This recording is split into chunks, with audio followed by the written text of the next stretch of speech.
Ketika Anda punya mobil banyak, punya uang banyak, itu artinya Anda untuk senang itu tergantung banyak hal. Mobilnya banyak, uangnya banyak. Dengan orang yang nggak punya apa-apa, cukup bahagia dengan uang 10.000 atau seadanya.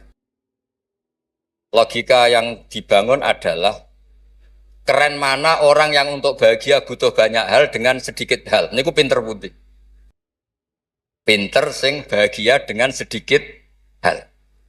Itu cara kita bernegosiasi dengan zaman yang seperti ini. Kalau sering nasihati santri-santri sing teng kampung-kampung. Kon ketemu pangeran sowan gowo Alphard songo, gowo mobil miliar, gowo uang miliaran. Dengan sowan pangeran gowo sujud, yang mesti dibenarkan Allah itu pasti sujud. Nah sekarang itu niki wonten niki majelis mas saya ini wonten babat. Kalau sering menghindari dari acara-acara publik bukan karena apa-apa. Supaya orang itu terlatih nyaman dengan Allah Subhanahu wa taala. Kalau niku termasuk kalau boleh kalau sering cerita Mbak kecewa kalau orang boleh kecewa. Wong ape mulya wae ngenteni ngomong ning panggung, wong ngaji kok ngenteni ning panggung diundang. Itu biayanya mahal. Riyen mboten kiai ikhlas zaman Mbah Fayumi, Bude kula Mbah Hanid iku ketemu ngaji orang takok yo ngaji. Sakniki ngaji niku panggung, sound sistemnya rapik, kiyaine kecewa. MC-ne maklaran yang kecewa. Repot. Beragama itu menjadi mahal. Kalau nu sering ditanya sama sebagian gitu, kenapa Gus Jinan nggak jaga protokol dalam ilmu? Kalau cerita, dulu Rasulullah Shallallahu Alaihi Wasallam, niku melampah-melampah, gimana melampah-melampah? Niku tiang biasa nyegat di tenggalan. Ada perempuan Imro'atun min Khos'am. Niku Nabi pas masih berkendara, masih di atas unta. Ya Rasulullah inna faridatawa ala ibadi adrokat abi syekhon kabiron. La yastatiu ayastamsika ala rohila. Wa fi riwayatin ayasbuta ala rohila. Niku boten terus Nabi tersinggung. Kok ninggalan? Sowan, nggo gula mboten nenten. Kula nu sering lampah-lampah teng pasar pandangan kalian anak kula sering ketemu ibu-ibu ditakoki, "Gus, beneran ketemu jenengan badhe sowan?" "Kowe apa? Badhe tangklet." Anak kula nu istikhadah. Senang kene ae gak repot. Jawab kalian ngadeg-ngadegan. Nak ke latihan kok terus Mas Umar Faruk mboten saged mutolaah riyin. Gayane ngongkon sopan wong ya asline mutolaah sik nih. Niku jelas di jalan. Ya Rasulullah jenengan ibadah haji sayang bapak kula niku pun lumpuh.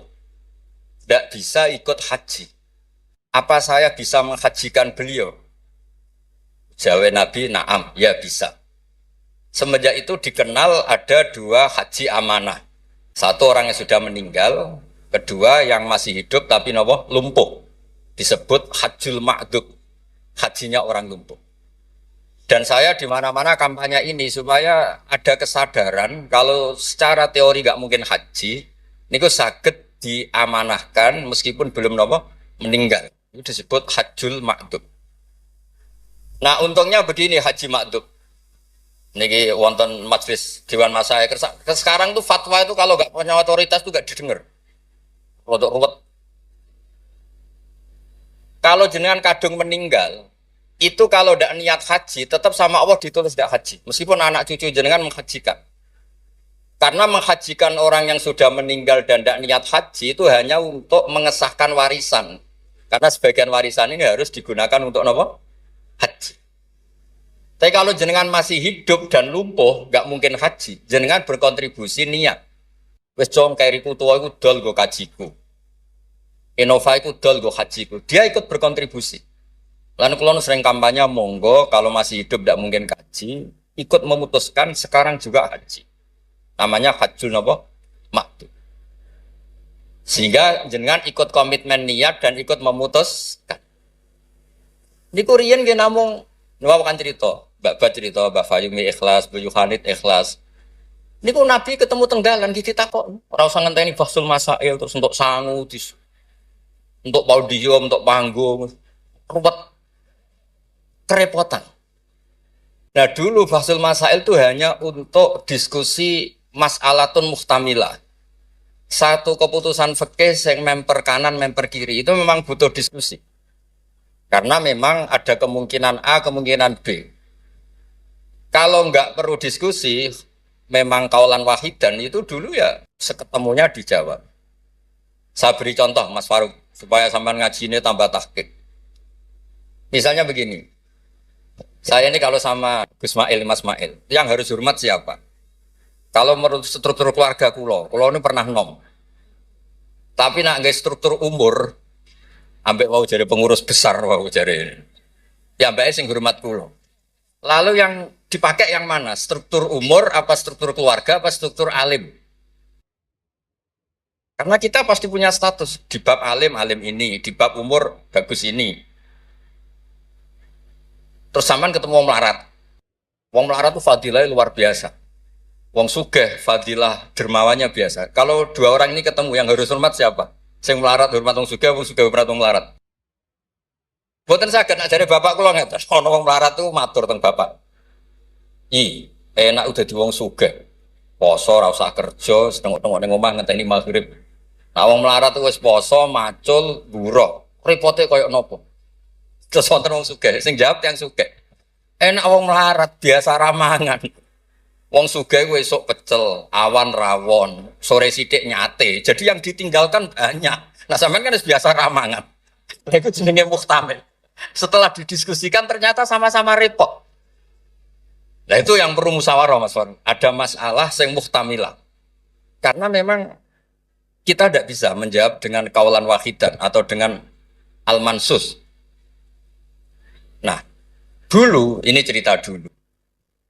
Ada ibadah-ibadah yang mujma' alaih sah. Misalnya kita kalau sujud kan dilatih umirtu an asjuda ala sab'ati a'zumin.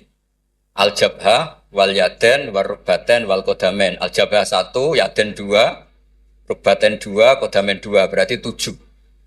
Kalau Anda sujud melibatkan anggota 7 itu disepakati apa? Sah. Tapi ulama dulu zaman Imam Syafi'i, beliau zaman ngarang Al-Um, itu sudah ngeper. Wa yahtamilu ayyasihas sujud bil jabhati faqat. Li'annan nabiyya da'a fi sujudi sajata laka wajhi. Walam yadhkur al-yaden wal rukbaten wal kodamen. Bisa saja sujud itu cukup diljabah sudah cukup. Karena Nabi ketika berdoa hanya ngendikan sajata laka wajhi. Nabi tidak menyebut dua tangan, dua rukbaten, dua kodamen. Nah ini namanya muhtamil. Nah kiai-kiai kita, guru-guru kita, kados Kiai Fayumi, kados Mbah Hanid, niku nggak mau resiko. Kamu nyari yang mesti sah. Gini ku melibatkan 7 apa? 7 anggota. Tapi untuk orang lain yang mungkin teng desa-desa terbelakang, kamu pakai kaul yang mungkin sah. Dan itu menjadi adat guru-guru kita. Kanggo awake dhewe disiplin, kanggo wong liya napa? Longgar. Karena kalau tidak begitu, kalau ilmu Anda tidak cukup pakai standar ideal, nanti wong desa-desa sing sujute angkrang-angkrang, Bang. Terus dianggap boten apa? Sah. Nah dianggap rasah terus modelnya ra salat. Nah itu cerita keilmuan sing nggak boleh enggak. Terus niki ampun jenengan iri terus Mbah Uli Mbah kula, buyut kula niku gak ada adik Mbah Mukid niki abahe niki. Mbah Hane itu midoane ibu kula. Terus kula nak undang niki Mbah, undang niki Mas. Terus kula nu kalah tuwa. Terus didolimi. Ya anggere bangsa kalah tuwa niku didolimi. Soale dipek menangi dhewe. Ngundang niku mboten nggih jenenge Mbah. Awas nek ora teko. Faruk kok mboten ngefek alumni kados Mas Adam, Mas Wahid jare alumni sen mboten ngangkat. Mboten terdaftar teng Loh Mahfud. Tapi nak Mbah niki masyaallah. Mboten nate ngekeki undangan pokoke awas wingi ketemu kula teng Lasem. Wis mbok catet tanggale. Ya memang isane Mbah niku ngamuk. Ceritane kunane kuno ngoten. Tetes berfikih, berislam berfikih itu harus luas. Karena kalau tidak luas itu kita jadi yang repot. Misalnya ngeten, saya beri sekian contoh yang fikhun muhtamilun. Ada beberapa teori, kan ada usul fikih, ada kaidah fikih, juga ada fikih mateng. Misalnya jihad. Jihad itu diterangkan di kitab I'anatul Talibin itu wajibnya karena apa? Fardul wasa'il lal maqasid. Untuk supaya kita tidak dihinakan musuh itu memang kita harus kuat. Dulu gak kebayang zaman Belanda datang ke kita kalau kita tidak jihad dengan makna angkat senjata. Tapi setelah era modern ada diskusi, ada dialog. Jihad seperti itu sudah enggak, tapi adu argumentasi.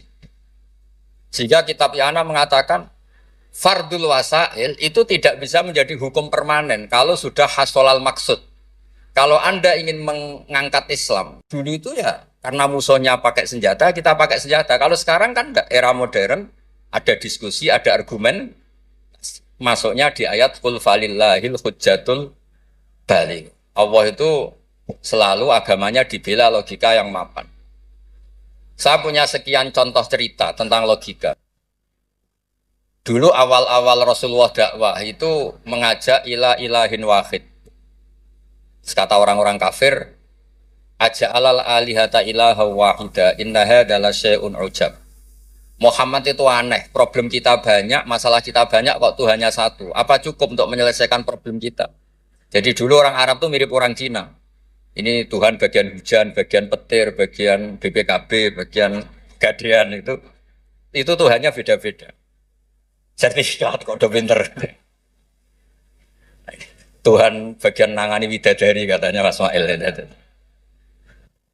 Terus ya sudah logika itu matang sekali sehingga mereka diajak ke Tuhan satu itu mereka bilang indaha adalah syai'un ujab. Itu teori yang aneh Tuhan satu. Wong problem kita banyak kok Tuhannya hanya satu. Solusinya hanya satu. Lalu Nabi membalas dengan hujjah.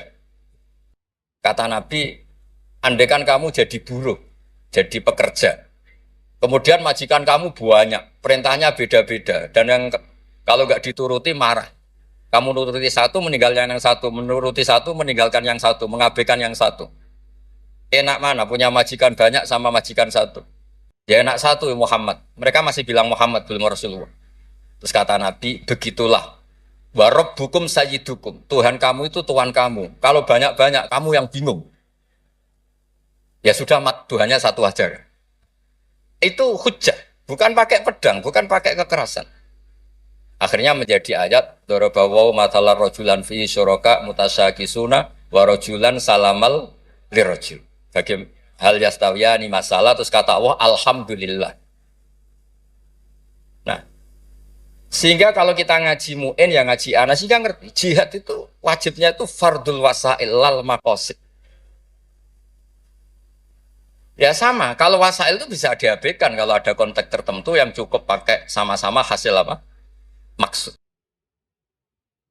Misalnya begini, nahi mungkar, melarang terjadinya mungkar. Itu yang penting itu meninggalkan mungkar. Bukan melarangnya, tapi meninggalkannya. Misalnya malam ini misalnya ada dangdutan yang pakaiannya seronok misalnya, atau apalah. Kalau dangdutan Islami nanti jadi bingung.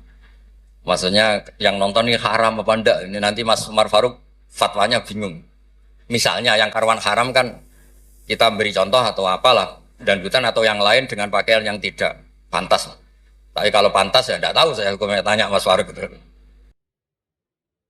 Terus kiai-kiai itu kan senengannya jagongan, masakan, kadang rokok-rokokan. Tadi mas-mas aku lagi ngelelet teng berikut teng dalam. Karena kalau kita ingat memaksakan ndak melihat itu berat. Tapi nak bengi jagongan, mbek konco, mbok sekak, mbok jagongan, pokoknya nggak penting. Tapi ngerti-ngerti esok dan berhasil meninggalkan maksiat.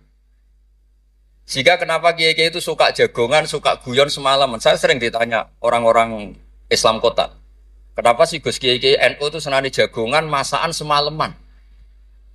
Karena untuk melawan tidak ingin maksiat itu berat kalau kamu ingat-ingat. Ketoknya kok lebih menarik dibanding yang di rumah misalnya, macam-macam lah, mau jenis selerane wong lanang. Tapi nak terus ditinggal masak terong, terus ngopi-ngopi, ngelelet, pokoknya apa lah. Ngerti-ngerti esok, maksiatnya wis bar. Itu lebih gampang. Itu namanya al-inkifaf anil ma'asi. Makanya Saizuddin bin Abdissalam punya teori innal ladzina yarmunal muhsanatil ghafilat. Kenapa orang baik disebut ghafilat? Orang-orang yang lupa. Karena untuk melawan ingin maksiat itu harus bil asbab asyaghilah, dengan faktor-faktor yang menyibukkan. Makanya nak jenengan dadi wong melarat tuh sing seneng. Dadi wong sugih sing seneng. Baru kayak wong melarat tuh sibuk golek ekonomi, wis ora kober. WA orang yang tidak mahramnya, yang tidak halal itu ora kober. Gara-gara mapan itu daftarnya banyak. Daftar sing kepengen dibidik. Artinya anggap saja dalam kefikiran itu ada asbab, ada sebab sing dadekno sibuk tidak maksiat. Ketika Anda kaya, anggap saja ada sebab yang menjadikan Anda bisa dermawan. Nah, ilmu seperti ini di pondok mulai gak dipelajari. Jadi kalau suwon, kalau bolak-balik matur. Kenapa baik sama banyak orang? Kalau sering nonton tonggo-tonggo mati, kalau sering cerita, kalau sering lepas jenazah tonggo-tonggo mati. Dia niki jenazah saya sangat. Bojone nganti protes. Apa lagi Gus, bojoku suwengi-suwengi ku ndelok TV. Suwengi-suwengi bar ndelok TV ya turu ngorok. Kok jenengan puji-puji apik? Terus saya bilang, saya ini peneliti usul fikih kata saya. Kalau ada orang tidur itu gelarnya bukan ninggal tahajud dan ninggal witir, tapi tarokal ma'asiyah. Orang ini berarti ninggal apa? Maksiat. Susah ya apa sih husnudzon? Jadi kalau nak Pak Umar Faruk Kiai SK, tadi mau Kiai tenan jare mau datang ke SK. Ini cara turu suwengi, ini kalau puji. Masya Allah, huwa solihun. Weh, mereka tarokal ma'asiyah kullah, semalaman ninggal semua maksiat. Buat apa-apa? Karena hanya dengan cara logika usul fikih itu kamu tahu kualitas ayat wa min ayatihi manamukum billaili wan nahar. Tanpa ayat itu kamu tidak tahu, tanpa logika itu kamu tidak tahu. Wong ayate pangeran kok terima contohnya manamukum billail. Secara medis jelas kita butuh istirahat, sistem tubuh kita butuh jeda. Secara fikih barokatun naum niku tarkul mas. Lah kalau kepengen nih Mas Umar, Mas Ismail, jadi kiai itu kados kula. Punya pandangan yang luas sehingga menghormati yang lain itu gampang. Ono wong turu dari wis gak tahajud, iku kiai opo? Ngeplok nak turu. Ya kiai tenan, wong ninggal maksiat ku top. Ninggal maksiat itu top. Terus turu ku ya penting. Maksudnya penting wis pancen ra ono gunane yo turu apa opo. Wiridan nggih, marangeran ora tertarik nek wiridan menjaluk. Iku menawa malaikat Mikael itu nak wongku melek susah, mesti jaluk. Karena hubungannya dengan pangeran jaluk tok. Lha nek sing wiridan kula seneng muji pangeran. Subhanallah wa bihamdi adada khalqi wa ridha nafsi. Kula nu jarang njaluk pangeran. Wong kula umpama kerja setengah menit, njaluk gaji ku isin. Pantese njaluk gaji kerja 8 jam 1 bulan njaluk gaji. Dongo ngene tok 2 menit. Ya Allah, tine kadha wa kadha. Wong ra etika. Terus bukan maksud kula, kalau kita pakai ilmu itu semuanya menjadi mudah. Ya, kalau pakai ilmu itu semuanya menjadi apa? Mudah. Dulu para nabi-nabi dulu itu cara pandang itu pakai keilmuan. Dan itu yang disebut qul falillahil hujjatul baligh. Kula nu punya sekian cerita tentang logika-logika yang dibangun ulama. Ya kayak tadi misalnya sujud. Sujud itu 7 anggota harus terlibat. Itu mesti sah. Tapi nyatanya Nabi pernah sungkeman yang pangeran hanya ngendikan sajadalaka wajhi. Walam yazkur al-yadan warubatan wal qadar. Terus kedua masalah murtad. Untuk menjadi murtad itu orang sujud ke selain Allah. Mosok saya murtad ngenteni 7 anggota tubuh. Sekedar watul jabha ke selain Allah itu bisa berstatus apa? Murtad. Nah itu namanya fikih yang muhtamil. Tapi guru-guru kita meskipun bacaannya banyak tetap ngajari kita sujud yang tidak resiko. Gini ku pakai 7 apa? Tapi jagani wong desa-desa sing mungkin lagi latihan Islam cara ibadah buatan apa sempurna. Di kalau cerita logika. Nabi Ibrahim alaihissalam, Nabi Musa, Nabi Isa. Niku kadang-kadang nyuwun sewu, saking senenge pangeran, niku pangeran yo diwarai. Tapi buatan krono ngelama, buatan nggih saking senenge. Tapi barokahnya itu lahir fikih-fikih yang sekarang diwarisi umat Rasulullah Shallallahu Alaihi Wasallam. Bapak kula nu sering nak didik kula ngeten. Kancanan wong fasik ku haram. Wong mare katut nakal. Tapi nak diwalik, bina wong fasik iku apik. Iso bina anak kancanan. Iku pun mulai senam otak tak baleni malih. Sampean kancanan wong fasik itu enggak boleh. Nanti ketularan apa? Fasik. Tapi kalau bina orang fasik boleh ndak? Bina loh. Boleh kan? Bisa sunat, bisa wajib. Tapi kok iso bina anak kancanan. Meskipun agak berjudi, sing katut sopo. Nah, sing katut apa sing soleh dadi fasik, apa sing fasik dadi soleh. Nah, dan seperti itu muhtamilun. Karena kita mau hukumi sunat, jumlah sing soleh dadi fasik. Ngukumi haram ternyata banyak dari pertemanan ini sing fasik dadi soleh. Ada hal-hal yang kita tidak perlu ngambil keputusan karena ini nanti diuji di lapangan. Sebab itu Nabi itu nggak pernah ngambil kesimpulan baku di hal-hal yang sifatnya apa? Sosial. Ayat fa'fu anhum wasfah ya banyak, ayat tegas ya banyak, ayat setengah tegas, setengah nggak tegas ya banyak. Karena di bab-bab sosial itu ada muktadul hal, ada kondisional. Nah ini yang masalah-masalah sing wow didawakan Mbak Fayumi, Mbak Hanit itu seneng ilmu. Ya sejarah agak unik tentang keluarga kulo. Ibu kulo namanya Yohanit. Yohanit itu nama ibunya Nabi Musa. Kebetulan punya mbak Minduan namanya Yohanit juga mondok. Mondok teng Joso terus mulai itu disenengi mbah kulo.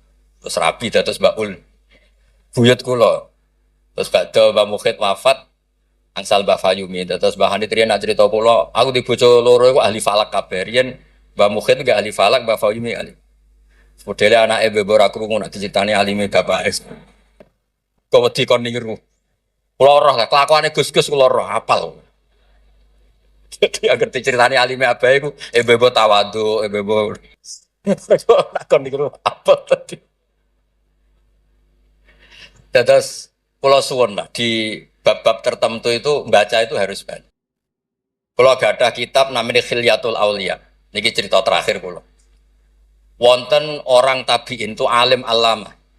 Mimman yutawassalu bihi, orang yang termasuk dipakai wasilah saking soleh. Namanya Muhammad bin Munkadir. Niku muridnya Jabir bin Abdullah. Niku nak wonten tiang fasik mati. Tiang fasik mati misalnya nyuwun sewu ana wong kok mati oplosan niku kesusu nyolati. Padahal mainstream ahli fikih saat itu kalau ada orang fasik meninggal sebaiknya yang sholat jangan banyak-banyak. Mau nggo syarat nggo goro fardhu napa? Kifayah. Saya ulang lagi. Mainstream fatwa saat itu nak ana wong fasik mati sing salat aja akeh-akeh. Mau nggo syarat nggo goro fardhu napa? Kifayah. Nanti kalau semuanya ikut mensolati dikira gak ada bedanya orang soleh dan orang napa? Fasik. Tapi Muhammad bin Munkadir itu orang yang kesusu teko. Ditanya, "Lima datu sholli ala hadal fasik." Kenapa engkau begitu senang, begitu semangat nyolati wong fasik? Jawabannya unik, di luar dugaan banyak orang. Kalau apa?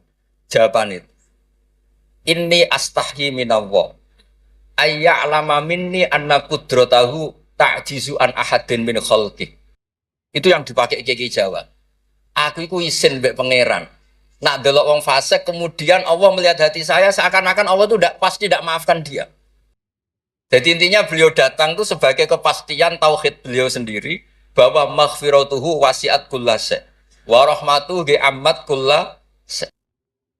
Lagi NU Kiai Jawa gitu, ketemu wong fasik yo tidak mau nip saja sekarang fasik nanti soleh. Yang sekarang soleh ya naudzubillah min dzalik saja suatu saat tidak soleh. Wong barang sosial ora mesti kabeh. Kayak apa dulu Umar ingin bunuh Nabi, tapi malah dapat napa? Hidayat. Kayak apa Khalid bin Walid, panglima yang menjadikan orang Islam kalah di perang Uhud. Akhirnya juga jadi orang napa? Soleh. Jadi intinya itu Kiai Jawa itu tahu itu sehingga beliau ini kancanan nyun sewu wong fasik yo tenang ae. Tapi dalam konteks bina, sama lagi dalam konteks bina bukan melegalkan. Sama lagi dalam konteks bina bukan melegalkan. Karena Allah bisa saja mandu dia menjadi orang soleh. Bukan seperti orang lain setiap orang fasik dikafirkan, difasikkan seakan-akan tidak ada harapan tobat. Nah ini yang menjadikan tambah susah kan. Makanya dalam sebuah riwayat dikatakan siapa? Ala unabbiukum bil faqih kulal faqih. Kamu tahu orang yang paling ahli fikih paling pinter. Jawabannya kila, jawabannya Nabi, wakila Ali. Itu dalam ilmu hadis ada mengatakan itu dawe Nabi, wakila dawe Ali. Apapun itu dawe orang top lah. Malam yuknitin nas min rahmatillah, walam yu'ayyizum min rahmatillah. Jadi malam yuknitin nas min rahmatillah. Orang pintar itu siapa? Yang tidak bikin orang lain putus asa.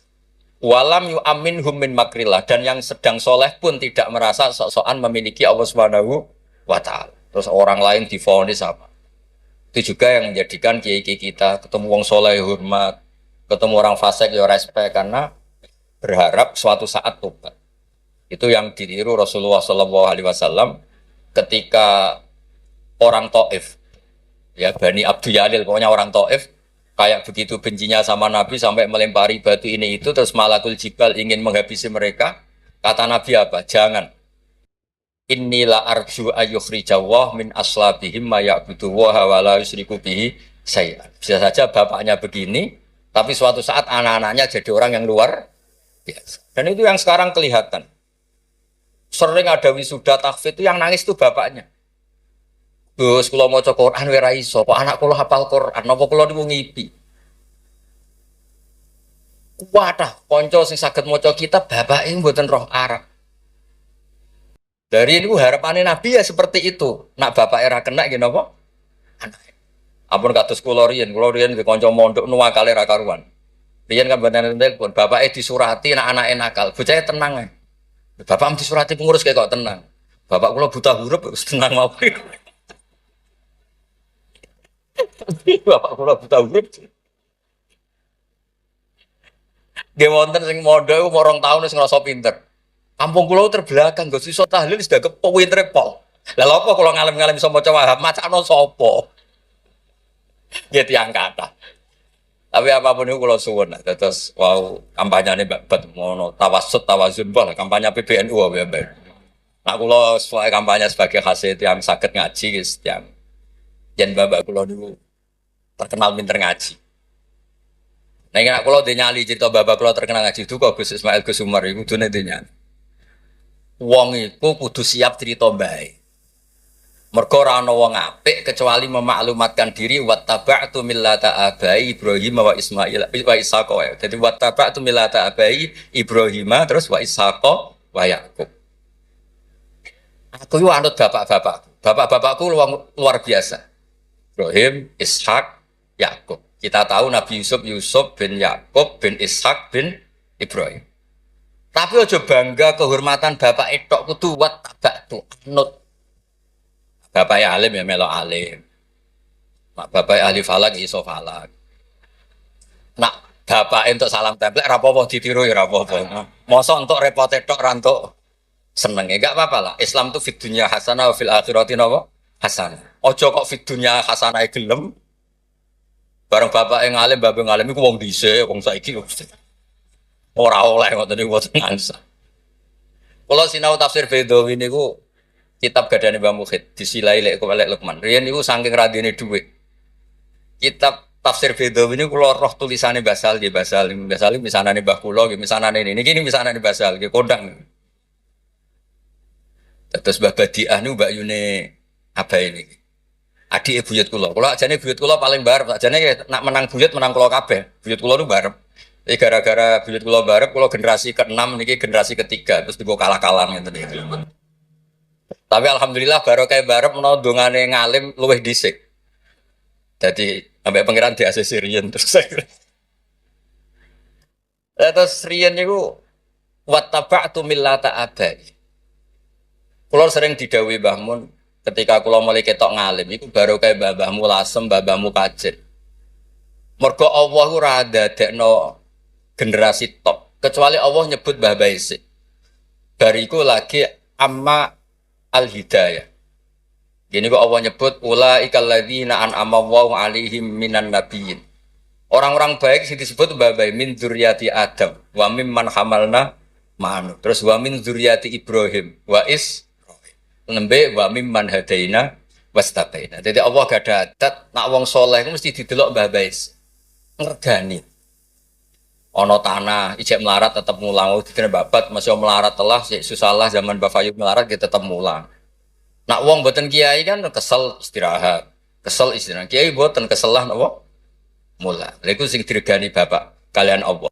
Lan Allah nak nyebut wong soleh mesti disebut ku babai. Min dzurriyyati Adam wa mimman hamalna ma'an. Terus sampai wa min dzurriyyati Ibrahim wa Israil terus lagi wa mimman hadaina wastabaina. Terus kemudian hidayah itu siapa saja. Tapi selagi jadi mbah-mbah alim niku disebut riyen kalian Allah. Mergo Allah kepengin ngregani jasane mbah. Sampai Rasulullah sing Sayyidul Khalqi sing karuan mesti wong apik. Ketuane bahkan tetap disebut millata abikum Ibrahim. Terus niki nggih cerita teng Gus-gus teng ning kersane aja niru mulyane tok ya niru ngalime. Anak mulyane wancen alumni ambek Gus ya tetep nyucup pokoke hormat mbek mantu ya nyucup serah ora walim ora pokoke cucak-cucup. Maksudnya ku ya ana regane kabeh ku ana napa? Ana regane. Dados wonten wattaba'tu millata abai Ibrahimah wa Ishaqa wa Yaqub. Dadi yo nyebut bapak tapi yo nyebut wattaba'tu. Aja nyebut mbah-mbah gagah tapi mboten apa? Wattaba'tu. Nggih niku mawon niki kula wau matur, kula pun uzlah mun pamit saja acara ngene nak ngaji kula wis ngaji sing gampang-gampang mawon. Ngaji kok repot nganggo podium, nganggo maklar, nganggo Wae nak jenengan eskal hukum tangker kula ketemu teng dalan kula jawab. Kados wau imro'atun min khosam. Nabi nu gampang ketemu teng dalan ditakoki gitu dijawab. Sampeyan takok Kiai Faruk mesti teng dalan mboten sopan takok teng dalan. Jebule wau. Mutola. Lha kula nu sering didolakno alumni-alumni sarang sing teng Papua teng pundi-pundi. Gus jenengan aja mati, Gus kula ora sida dadi kiai. Ki anggere ditakoki nu tangklet. Gus niku hukume piye? Nggak sore aku sibuk. Saiki Gus wong sing takok ngenteni. Bareng pun kula jawab ya dijawab dekne kok pinter-pinter dhewe. Ya ora muni jare kula. So. Tapi wau jare ketikane babat kiai syaraté ikhlas ngoten niku kula ya ora piye-piye. Ya mau gremeng sithik-sithik. Syaraté ikhlas. Dadi kula niku urip didongakno kiai-kiai sing ora jelas niku sing juga takok-takokan. Nggih lumayan lah ono gunane no. Ya, wassalamualaikum warahmatullahi wabarakatuh.